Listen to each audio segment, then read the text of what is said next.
What's going on, y'all? KMBest here. 5 new cards just dropped. Let's talk about how to use all of them in this semi-theory craft video. I don't do a lot of these, so let me know if you like this stuff very early in the life cycle of these cards. I do plan on doing dedicated videos for each of these cards or groupings of these cards later on, so do expect a more thorough review here. I just wanted to give you some lists built by top players to equip you to best use these cards on actual day one of this metagame. And we're going to start with the list that I am probably the most excited about in the long term for the zombie archetype, which is a modified version of the Iris list. When I played this list, I did not feel like Elsa Bloodstone was doing a lot of work, and I am very interested to see what zombie Scarlet Witch could do as a replacement for Elsa Bloodstone. Of course, there are some potential real downsides here. Like, if you are a zombie Scarlet Witch gamer, you really are dependent on having the Kitty Pryde in order to start making this stuff actually make sense. And of course, Elsa Bloodstone has some upside with Mysterio if you end up filling multiple lanes that zombie Scarlet Witch doesn't really have absent the Kitty Pryde stuff. So for this reason, while I am the most excited for this shell in a multiple week period, a lot of that is because of the release of Zombie Mr. Fantastic in a week, and not necessarily for what this shell represents now. Although what it does represent now is a legitimately powerful and solid mid-range shell built around having a lot of decent ability to interact with and output power in powerful ways. One thing that happens at the beginning of seasons is there are quite a few people who are going to go back to safe feeling decks, and a lot of safe feeling decks right now get hit pretty hard by Mobius M. Mobius. On the beginning of seasons, sometimes you'll catch me playing Sarah. This makes it a pretty good time to be a Mobius gamer. A lot of this is down to the fact that people are metagaming against bots, and so this deck is sort of metagaming against them. That's not a permanent state of affairs, but I do think that this deck has shown over recent weeks to be a very solid contender. And what you actually would need to be worried about that would force you to really start taking stock of changing things in this deck is if you constantly run into combo decks that have onboard cards that simply go taller than you. So your worry is not necessarily cards that you have answers for in the form of, your move tech that is, of course, Mercury, and your discount tech that is, of course, Mobius, but you're worried about Hela. You're worried about things that are going to go over the top of you, like Jocasta decks. But on the other hand, you have a very powerful point output that is extremely flexible and should allow you to get some very solid numbers on the board when you need them. And that means that you'll be able to really threaten in meaningful ways multiple lanes that in a way that matters. One of the things that you ran into when you were playing the Elsa version of this deck, or at least that I ran into, is that your Think First Steps was a very competent lane winner, but sometimes you'd be too full to put enough power into other lanes. You didn't have a secondary big lane winner, and that's what the problem that Zombie Scarlet Witch is attempting to solve here. Like, this is a card that we are using to make a lane that is extremely large and extremely powerful. And I think that kind of build is something that I have hope for. I think it's probably pretty good right now, and of all the zombie decks, I expect this one to get the biggest boost from Zombie Mr. Fantastic in a week. I am fairly sure that Headpool is legitimately making Destroy a better deck. What I am not sure is the switch for Agony. This is a build that I think is going to be good, but there is a very specific quibble that I have. And I realize what I'm doing here. I want to be super clear. I have Moira X in here because I like the idea of getting cards in my hand and headpooling them. I would not be shocked if over the next few weeks we discover that the correct cut here is Moira X. However, I wanted to build for optimal head pools, so that's what this deck is doing right now. When you have more cards in hand, Headpool is hitting more things. At baseline, this is just good. It is a solid upgrade, in my humble opinion, over either Agony or Moira X, and I personally think that long-term it will be very likely that this replaces Moira X and Agony comes back into the build, or when you look at it it from the perspective of this build, that Agony simply replaces Moira X, because I don't think you necessarily want to give up on the massive Deadpool Agony ba-boom boom booms, although they are very singular in terms of utility. Agony does kind of suck when you're putting it on a Wolverine or whatever. You don't really feel good about that, whereas Moira is pretty consistently good, so I can see that as sort of a 60-40 thing, where I could very easily believe that either of those things are what matters. But so much of what has made Destroy good in recent days and weeks is that it is a deck that can sort of have that top end with Deadpool and Agony of very ridiculous numbers, and I think that I don't want to give that up, but I will note that, like, I'm very, very sure at this point, to me, that Headpool is a card that goes in this deck. Like, it just is good. There's really nothing bad you can say about it. Having it cost so little and do not even so much, but it costs so little and replaces itself, and that's really all you want, right? Like, the reason Sabretooth doesn't see play in these decks is because you can't take turn 3 off, but you can spare an energy here and there to get extra destroys into your playing field, extra points into your hand, extra procs onto your death. You just can do that, right? You are actually functionally able to do that. You do feel happy about that. In addition, it's a sort of reverse Nova, right? You know how the way you play Nova with Deadpool is you put Nova first, so the Deadpool hits first. This one, if you play it after a Deadpool, that's actually good because the Deadpool will go back to your hand and then it'll get the buff. Now, granted, it will not apply the buff before the Deadpool doubles, so it's not as good in that context, but it is just like an easier, more free-flowing, less required thing that you have to do. It makes your draws without Deadpool, but with X23, just a lot better because you have more ways to use that extra energy to get power. I just think this card is actually quite solid in Destroy, and I will be genuinely surprised if it is not part of, like, the new standard. If you're looking to play Zombie Giant Man, I'm not necessarily sure I have good news for you, because largely Zombie Giant Man is, if anything, a victim of the release model by which they decided to put these cards out.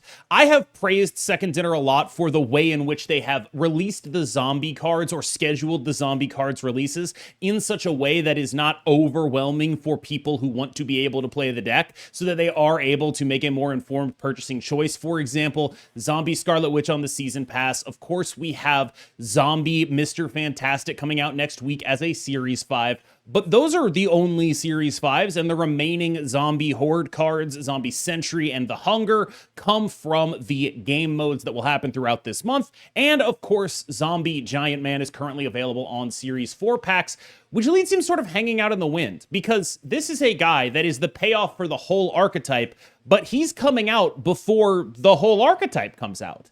So imagine if, say, Invisible Woman First Steps released before we had access to, like, Havoc and Athena. That's kind of what this feels like, where it's like, I'm not sure how good this card is ever going to be because it's missing what you need to invest into it. This is a card that is explicitly telling you invest as much as you can in making your horde as big as possible, and you don't have the ability to do that. Zombie Mr. Fantastic isn't out, the Hunger isn't out, and of course, neither is Zombie Sentry, despite what some people may have seen in the advertisement on Marvel Snap. I've seen screenshots of people who have posted their, like, push notifications for the game that it's like, yo, Zombie Sentry is out. He's not. He doesn't come out until the game modes. Sorry.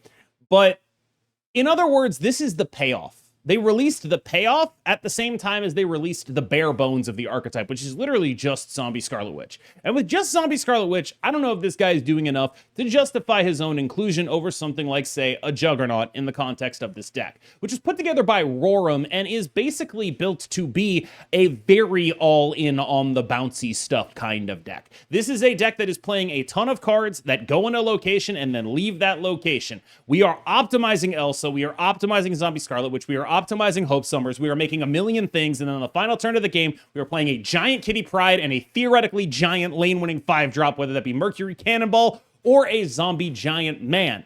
I think this list has potential, but I do think that it gets pretty much like exponentially better, or at least X2 better, for every future Horde card that comes out. And I'm not sure it's in the right spot to be played right now, but it's another one of those where it's like, if this deck ends up being good, it's gonna look a lot like this. My boys Butt and Jimmy have put their collective heads together and come up with a genuinely interesting and unique take on Zombie Power Man and Zombie Captain America, aka Colonel America. Now, this deck is basically looking to have as many cards that you don't care if they get discarded as possible. You're actually happy to get them discarded. Who cares? Get ahead, play Zombie Captain America. He's enormous. The rest of your deck is just things that are good. You have a Mobius that is a big guy. You have a Zombie Captain America that is a big guy. You have a V-Hand that is buffing all of your cards. You have extra energy from Corvus Glaive. You have a bunch of cards that replace themselves or at least don't die when discarded by a Zombie Power Man like Swarm and Scorn. And that means that this is a deck that is effectively just looking to outstat people in confusing and weird ways. Fundamentally, that is the goal here. Just a bunch of more numbers than your opponent is able to deal with. This is actually a pretty interesting spot to be building in because you really can get to combo levels of numbers if you ever pull off the stuff you're trying to pull off with Zombie Power Man and Zombie Captain America. Sorry, Colonel America. I'm never going to get that right. But this kind of stuff, like, that is just a really enormous lane. And then you just go figure out how you're going to win another lane. And it's actually, like, kind of easy to do when you have all of these cards. When this deck comes together, it really comes together in a meaningful and powerful way. You can do double ups on Victoria hand stuff, just generally output a ton of points. Players that are good at points allocation will probably enjoy doing this. And if you have a little bit of an itch in your brain to play something weird, off meta, odd, that kind of thing, I think that you can get a very far distance down that road by playing a list like this. I think it is quite powerful, not the kind of thing that sticks around forever, but definitely the kind of thing that scares the crap out of people at Top Infinite. Of the cards released today, I feel as though Zombie Scarlet Witch is sort of the star, as it were, in that there's just more to do with her than there are with the other ones, where Zombie Captain America and Zombie Power Man, they play together and they want to go together, and they kind of only do one thing. Headpool kind of only does one thing. Zombie Scarlet Witch shows up in a couple of different places. Here is Zombie Scarlet Witch as part of a bounce list. Now, it is actually technically possible in this list to bounce the Horde. And if I'm not mistaken, what should happen is when you get another Horde and then you replay the first Horde, the Horde triggers will buff both of them. So there is something to do there. I don't know if it ends up actually being good, but it is kind of an interesting thing to investigate. I believe someone asked Glenn Jones about this before the cards came out, and they said that was the intended function of cards, but knowing Second Dinner, it's hard to know whether the intended function of cards is A, how they'll work when they come out, or B, how they will remain.